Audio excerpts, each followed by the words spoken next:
How to photograph your makeup at home. The basics you need to know for when you need to catch up on a weekend and email in your assignment. Rule number 1, get in close. Make sure the makeup uses most of the photo frame.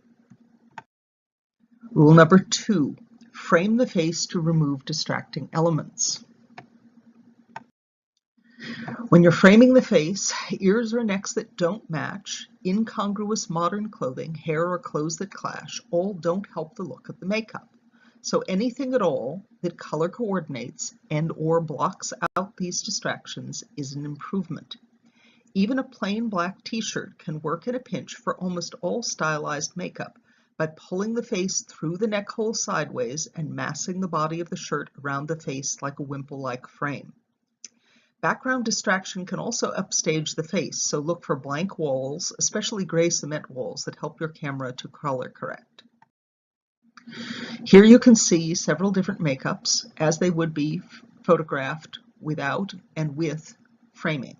As you can see, the framing usually makes the makeup make more sense. Also, notice getting in closer makes the makeup look better as well. When you're dealing with mostly monochrome makeup, they nearly always look better with a black background of some sort of thing, anything you have around the house that is black and lacy, a tablecloth, your leftover Halloween things. You can stick your naughty underwear, whatever it is, use that to wrap your head and it will end up looking better. Here's an example of how you can go and take something as simple as a bathrobe that's in a color that matches a makeup and use it as a way of hiding modern elements of clothing and background. You just take it, put it on backwards up to the neck, and then grab the two sleeves and wrap them around the head.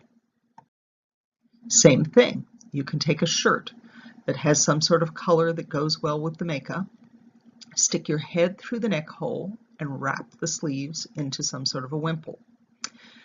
When the light photographs color slightly off, as you can see in the central picture, it is not cheating if you want to go and fix it with a photo app like Photoshop or some other photo program that allows you to correct the color into the way it actually looks in life.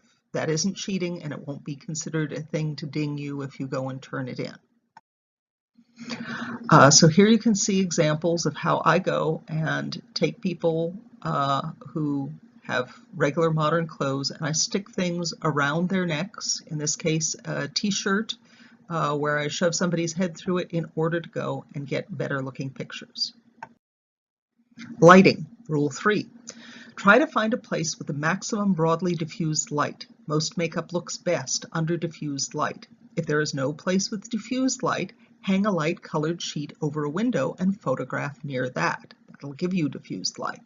If you must photograph a project in a place where this is not an option, like a makeup room, do not photograph with light at the back or you will end up with photos that look like this. If you must photograph in a makeup room or someplace that only has directional light, get behind the lights to take your photo and have the model lean into the lights. A normal shot in a makeup room will have the room be more interesting than the makeup, and the makeup will sort of be grayed out. Whereas if you go and have the person in the makeup, whether that is yourself or someone else, lean into the light and put the camera behind the lights or next to the lights, you'll get better pictures like this. Leaning into the lights helps. That's the next best thing to diffused light. Rule number 4, you want to choose a camera angle that flatters your makeup, or take photos from all angles so that you get the one you want. Cell phone cameras are great fisheye cameras if you really get it really close. The fisheye camera enlarges whatever is closest to the lens. This lets you emphasize whatever features flatter the makeup and or the wearer. Down angles in 3/4 profile tend to flatter most people and feminize faces. Up angles make jaws look bigger and more masculine. Side angles with contrast show wax noses better. To show mask-like makeup to advantage, stand further away and zoom in to widen and flatten. Cat makeup looks best down from above front with a bit of the forehead cut off to turn the face into a triangle. Here are some examples.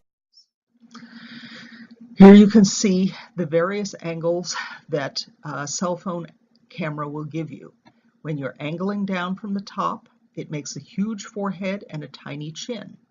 Angled up from the bottom makes a tiny forehead and a huge chin. Close to one eye enlarges the eye and the cheekbone. Close to the nose enlarges the nose. Straight on and centered makes the nose slightly larger and the sides of the face recede slightly, making the face look thinner. So for drag glamour, you want to shoot from above close to one eye in 3/4 profile to make the eyes bigger and the chin smaller. Have the model open their eyes as big as possible by looking up if needed, and cover the Adam's apple, if it's on a man, with the boa. These are all images of people who've been in makeup as they are photographed straight from the front, and the pictures next to it are the same people photographed from that 3/4 profile near the eye to make the makeup look better. If you're photographing somebody else, you can do like I do. I signal to my students where I want them to look by wiggling my fingers to where their eyes go before the shot. This is how you can make somebody open their eyes up fully, by looking up when they've got false eyelashes on, which tend to make people close their eyes too much. This same set of tricks works for women too, makes for a very flattering look, for a very feminine look.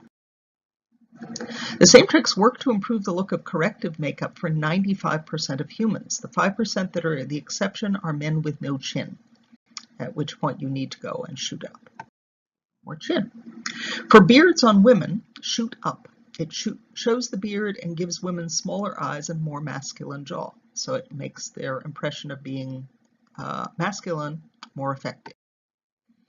For noses, you want to do side views and 3/4 views, and you want to have contrast showing behind the nose so that the nose shows up. More contrast is better than less, so wherever you can go and have as much of a contrasting background to the side view of the nose, the better the nose will show up. Photos taken up close make the face look more oval and make the nose look more prominent. When you're photographing traditional Asian makeup on non-Asian faces, it emphasizes the Western look of the faces. So, photos taken from a greater distance and zoomed in will make the face look rounder and the features look flatter. The sides of the makeup design also show up better. So if you're taking one of these pictures, this is what you do. You get the camera as far away as you can, and then you zoom in, which will widen and flatten the face and show the sides of the makeup. Here are some more examples of exactly the same thing between up close and far away and zoomed in. For photographing cats and other felines of, big cats, cats have a somewhat triangular shaped face, so you get close, you tilt down from above, you chop out the top of the forehead to make the skull look more triangular with larger eyes and a smaller chin like a cat. And thus you get a more flattering look for the cat. Get close, tilt down from above, chop out the top of the forehead, and make the skull look more triangular with larger eyes and a smaller chin like a cat. If the neck is cool, you should feature it. However, if you shoot up at a neck, you will tend to make everybody look very double-chinned and waddly. So what you do is you have the wearer pull their chin forward, kind of like a turtle straining to get ahead, and that will keep the neck looking thin while still showing off your makeup. If you have a rendering, it is really good to go and show the rendering in one of the shots, and what you do is you photograph the rendering nearly straight on and the face next to it in 3/4 profile. It sometimes helps if you have the face overlap the rendering slightly, where you have the corner of the rendering almost touching the cheek or even the ear of the person in the makeup.